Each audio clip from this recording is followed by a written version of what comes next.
Assalamualaikum. Salam sejahtera bagi kita semua, di dalam nama Tuhan kita, Yesus Kristus. Pembahasan kita kali ini masih mengenai keesaan Allah. Supaya kita dapat memahami keesaan Allah, Nabi Musa mengajarkan, Allah yang tiada bandingnya menuntut pengabdian total dari kita dan dari orang-orang yang kita bina. Satu-satunya Allah, Allah yang Esa, menuntut kasih-Mu yang menyeluruh dan agar berserah, sehingga akan baik keadaanmu. Bina keturunan-Mu untuk mengabdi secara total kepada Allah dan bukan kepada penguasa yang lain. Inilah tanda-tanda ketaatan atau takwa kepada Allah. Lakukan perintah Allah dan menjauhi segala larangannya. Dalam kitab Ulangan bab 6, ayat 1-25, inilah perintah, yaitu ketetapan-ketetapan dan peraturan-peraturan yang kuajarkan kepadamu atas perintah Allah, Tuhanmu, untuk dilaksanakan di negeri yang akan kamu masuki serta duduki, supaya engkau dan anak cucumu bertakwa kepada Allah, Tuhanmu, seumur hidupmu, dengan memegang teguh segala ketetapan, serta perintahnya yang kusampaikan kepadamu, dan supaya lanjut umurmu.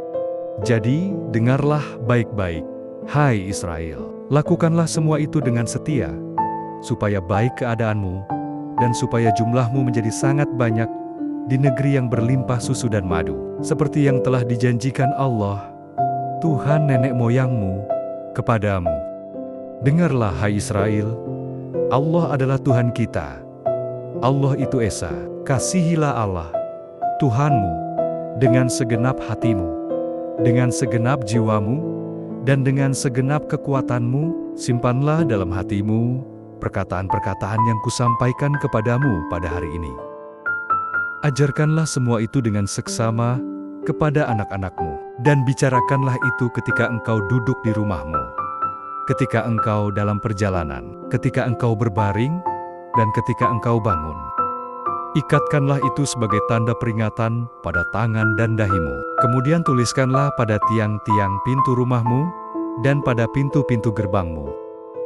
Nanti, apabila Allah, Tuhanmu, telah membawa engkau masuk ke negeri yang dijanjikannya, dengan bersumpah kepada nenek moyangmu, yaitu Abraham, Ishak dan Yakub, untuk dikaruniakan kepadamu kota-kota yang besar dan baik, yang tidak kau bangun. Rumah-rumah yang penuh dengan segala sesuatu yang baik, yang tidak kau isi. Sumur-sumur yang tidak kau gali. Kebun-kebun anggur dan pohon-pohon zaitun, yang tidak kau tanam, dan engkau makan sampai kenyang. Hati-hatilah, jangan sampai kau lupakan Allah, yang telah membawamu keluar dari tanah Mesir, dari tempat perhambaan. Bertakwalah kepada Allah, Tuhanmu, beribadahlah kepadanya, dan bersumpahlah demi namanya. Jangan ikuti ilah-ilah lain, yaitu ilah-ilah dari bangsa-bangsa yang ada di sekelilingmu. Karena Allah, Tuhanmu, yang hadir di tengah-tengahmu, adalah Tuhan yang tidak mau diduakan. Jangan sampai murka Allah, Tuhanmu, menyala atasmu sehingga engkau dipunahkannya dari muka bumi.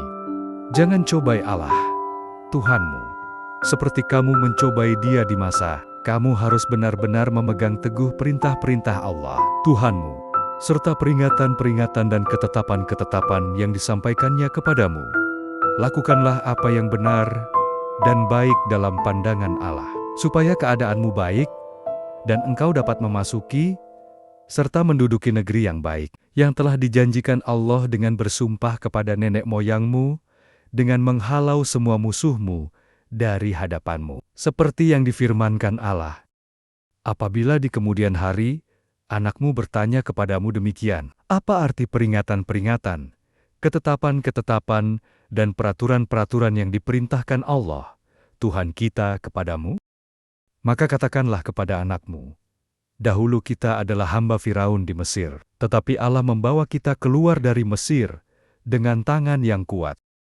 Di depan mata kita, Allah mengadakan tanda-tanda ajaib, serta mukjizat-mukjizat besar yang membawa bencana bagi Mesir, bagi Firaun, dan bagi seisi istananya.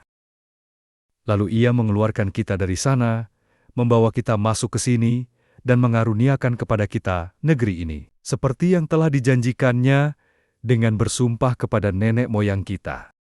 Allah memerintahkan agar kita melaksanakan segala ketetapan ini dengan bertakwa kepada Allah, Tuhan kita, supaya keadaan kita senantiasa baik dan supaya kita tetap hidup seperti pada hari ini. Kita akan dinyatakan benar jika kita melakukan dengan setia segala perintah itu di hadapan Allah, Tuhan kita, seperti yang diperintahkannya kepada kita. Itulah penjelasan tentang keesaan Allah, dan pada bagian pertama ini menjelaskan Allah yang esa memberkahi orang-orang yang berserah. Mari kita serahkan hidup kita kepada Allah. Tuhan memberkati kita semua.